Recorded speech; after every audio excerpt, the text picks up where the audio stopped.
ईसा की 5वीं शताब्दी के अंतिम भाग में गुजरात का बल्लभीपुर नगर बड़ी उन्नति पर था। वह बल्लभी राज्य की राजधानी था।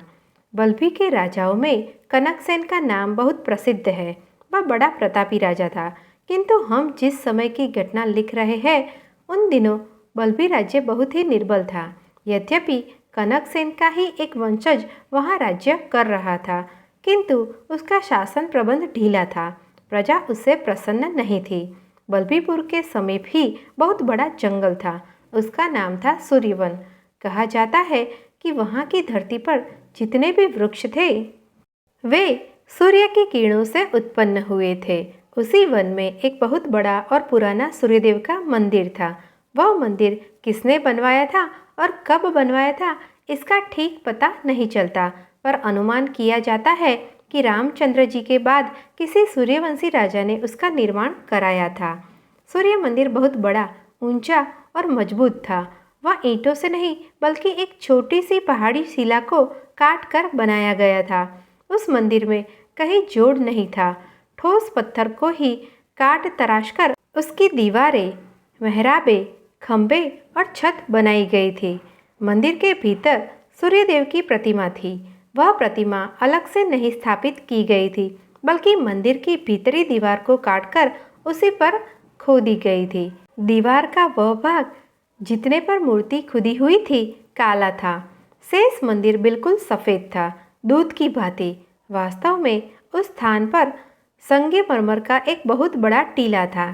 उस ठोस पत्थर को देखकर किसी राजा के मन में उसे कटवाकर मंदिर बनवाने का विचार उत्पन्न हुआ था।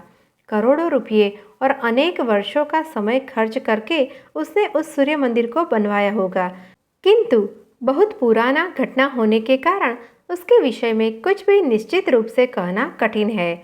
जो भी हो, सूर्यवन के भीतर वह सूर्य मंदिर इतना मध्यम लगता था जैसे नीले आकाश में सूर्य अर्थात तालाब में खिला हुआ कोई एक अकेला कमल का फूल हो। मंदिर के पास ही एक छोटा सा मीठे पानी का प्राकृतिक कुंड था, जो सूर्य कुंड के नाम से प्रसिद्ध था। जिस समय की घटना का वर्णन किया जा रहा है तब सूर्य मंदिर में एक ब्राह्मण पुजारी रहते थे। नाम था आचार्य सुशर्मा। वे वृद्ध थे। आयु लगभग 80 वर्ष की हो गई थी। यद्यपि वे शरीर से तो दुर्बल और शिथिल हो गए थे, किंतु उनका तेज अब भी बड़ा अलौकिक था।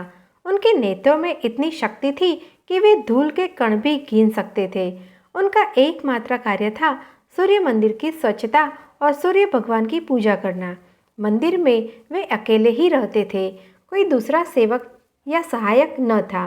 वे नित्य अपने हाथों मंदिर की सफाई, पूजा, आरती तथा फुलवाड़ी की देखरेख करते थे। आचार्य सुशर्मा को उस वृद्ध अवस्था में अपना एकाकीपन बहुत खटकता था। वे बहुधा इस चिंता में रहा करते थे कि मेरे बाद इस मंदिर की, इस प्रतिमा की पूजा व्यवस्था कौन करेगा। मंदिर में पीतल का एक बहुत बड़ा दीपदान था, जिसका भार लगभग 1 मन था। उसमें नित्य 1000 बत्तियां सजाकर वे प्रातः सायं 2 बार सूर्यदेव की आरती करते थे। इतने में वे थक जाते थे। आरती के पश्चात उन्हें मंदिर का एक विशालकाय घंटा भी बजाना पड़ता था। बूढ़े आचार्य सुशर्मा इतना परिश्रम सहन न कर पाते थे। उनकी शक्ति दिन दिन क्षीण होती जा रही थी। वे बहुधा सोचा करते थे कि यदि कोई सहायक मिल जाता तो उसके हाथों यह भार सौंपकर मैं निश्चिंत हो जाता। यद्यपि मंदिर बहुत पुराना और प्रसिद्ध था, साथ ही वहाँ वर्ष में एक बार बहुत बड़ा मेला भी लगता था, किंतु निर्जर और घने वन में होने के कारण उन दिनों उधर लोगों का आवागमन न होता था। कदाचित ही कोई भूला भटका उधर जाता रहा हो, या फिर कभी कभी पास के गायनी नामक गांव के एकाध भक्त पूजा पाठ करने आ जाते, लेकिन वह भी बहुत कम। इस प्रकार पूरे वर्ष तक सुशर्मा जी को उस मंदिर में नितांत अकेले रहना पड़ता था। भोजन के लिए मंदिर में वल्लभी राज्य की ओर से वर्ष में 2 बार पर्याप्त मात्रा में खाद्य पदार्थ आ जाते थे। उसी से महर्षि का निर्वाह होता था। इसके अतिरिक्त कुछ ऐसी जड़ी बूटियां भी उस मंदिर की फुलवाड़ी में थी जिनको खा लेने से सप्ताह भर भूख प्यास न लगती थी और शरीर वैसा ही सतेज बना रहता था। आचार्य जी का अधिकांश समय पूजा तपस्या में ही बीतता था। सुशर्मा जी बड़े विद्वान और तपोनिष्ठ ब्राह्मण थे। उनकी पूजा से प्रसन्न होकर कभी कभी उस मूर्ति में सूर्य भगवान प्रकट हो जाते थे, पर उन्होंने अपने लिए कभी कुछ न मांगा। एक आदर्श ब्राह्मण की साधना, तपस्या, दया और संतोष जैसे सब गुण उनमें विद्यमान थे। इसी कारण वे उस समय समस्त उत्तर भारत में पूज्य और आदरणीय माने जाते थे। मंदिर में कभी कभी आ जाने वाले यात्रियों में वे किसी ऐसे व्यक्ति की खोज करते रहते थे जो स्वभाव से शांत, शिष्ट और सदाचारी हो। वे चाहते थे कि मेरी ही भांति जो अपना जीवन इस मंदिर की सेवा पूजा में अर्पित कर सके, ऐसे किसी भक्त को अपना उत्तराधिकारी बनाना चाहिए, किंतु वैसा सुपात्र उन्हें कोई न मिल सका। दिन बीतते रहे और उनके साथ ही सुशर्मा जी की चिंता बढ़ती रही। कहते हैं कि भाग्य की गति जानी नहीं जाती। ठीक ऐसा ही कुछ सुभागा के साथ हुआ। आचार्य देवादित्य की वह सुशिक्षिता और सुलक्षणी कन्या अंततः अभागिनी सिद्ध होगी, इसकी किसी ने कल्पना भी न की थी। आश्रम से विदा होकर जब वह अपनी ससुराल पहुंची, उसी रात सोमदत्त को सांप ने काट लिया। विष इतना भयंकर था कि किसी प्रकार का उपचार होने के पहले ही वह चल बसा। सुभागा उस समय अपनी सास और ननद आदि के साथ छत पर सो रही थी। सोमदत्त बाहर एक चबूतरे पर लेटा था। सांप के काटते ही वह अचेत हो गया और वही अचेतावस्था उसकी महानिद्रा बन गई। ठीक उसी समय सुभागा ने स्वप्न देखा कि एक महाभयंकर दैत्य सोमदत्त को रस्सियों में बांधकर आकाश में उड़ाए लिए जा रहा है। वह स्वयं खड़ी रो रही है और सूर्य भगवान अपने उत्तरीय से उसके आंसू पोंछते हुए कह रहे हैं, रो मत बेटी, मेरे पास रहने से तुम्हारे सब दुख दूर हो जाएंगे। एकाएक जैसे बिजली कड़कने का शब्द हुआ। सुभागा का स्वप्न भंग हो गया। वह चौंक कर उठ बैठी। माथे से पसीना बह रहा था और शरीर थर थर काँप रहा था। वह भय के मारे व्याकुल हो उठी। उसकी छाती धड़क रही थी। एक प्रकार का अज्ञात भय उसकी नस नस में समा गया था। अंत में डरते डरते उसने अपनी सास को जगाया। सास दिन भर की हारी थकी गंभीर निद्रा में सो रही थी। चौंक कर उठ बैठी और पूछा, क्या है सुभागा? रूंधे हुए कंठ से किसी तरह सुभागा ने बताया, अम्मा, मैंने बड़ा भयानक स्वप्न देखा है। क्या देखा है? कुछ रोष और भय के स्वर में सास ने पूछा। देखा है कि वे। आगे कुछ न कहकर सुभागा फूट फूट कर रोने लगी। अरे! सास चौंक उठी। अपने पुत्र के प्रति उसके मन में एक प्रकार की आशंका सी हो उठी। वह झपट कर नीचे उतरी और चबूतरे के पास जाकर बेटे को जगाने लगी। सोम, ओ सोम, उठ तो बेटा, आंखें खोल। लेकिन सोमदत्त न उठा, न आंखें ही खोली। उठता भी तो कैसे? वह तो चीर निद्रा में सो रहा था न। और उसकी आंखों पर यमराज ने अपनी मुद्रा अंकित कर दी थी। वे कैसे खुल सकती थी? माँ चिंतित हुई। उसने उसको झकझोरते हुए जगाना चाहा, लेकिन जैसे ही उसकी देह छुई, वह चौंक कर काँप उठी।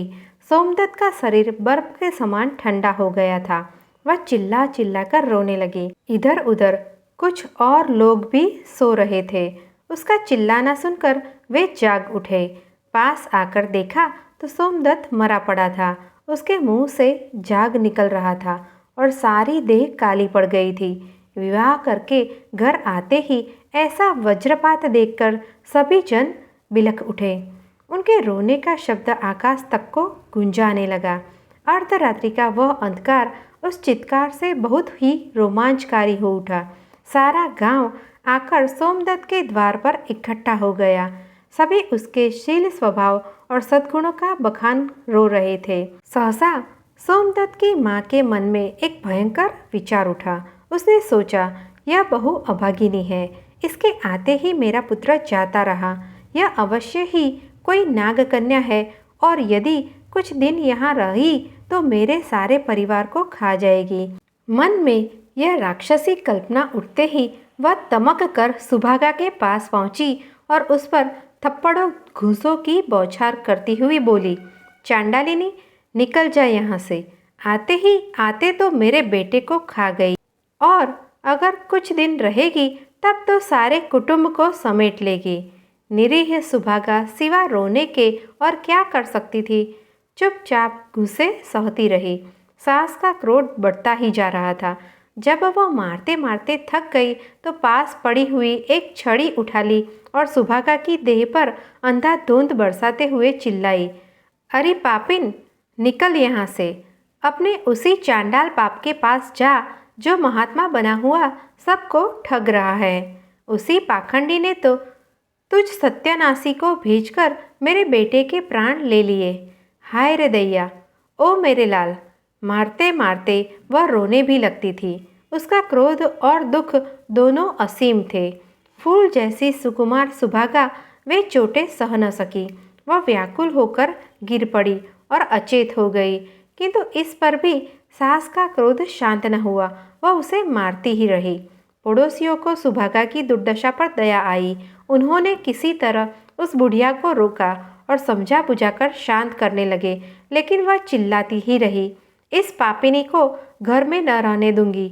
या तो इसको यहाँ से दूर करो या फिर इसे मार कर मैं भी मर जाऊंगी। हाय रे। अंत में सुभागा को उसी अचेत अवस्था में उठाकर उसने गांव के बाहर करा दिया। अब वह चाहे जहाँ जाए, चाहे जो करे, इस घर से, इस गांव से उसका कोई संबंध न रह गया था। एक और तो सब लोग अंतिम संस्कार के लिए रो रो कर सोमदत्त की अर्थी सजा रहे थे। दूसरी ओर गांव की सीमा पर अचेत पड़ी हुई सुभागा स्वप्न देख रही थी। एक बड़ा ही सुंदर और तेजस्वी बालक उसे पुकार रहा है, माँ।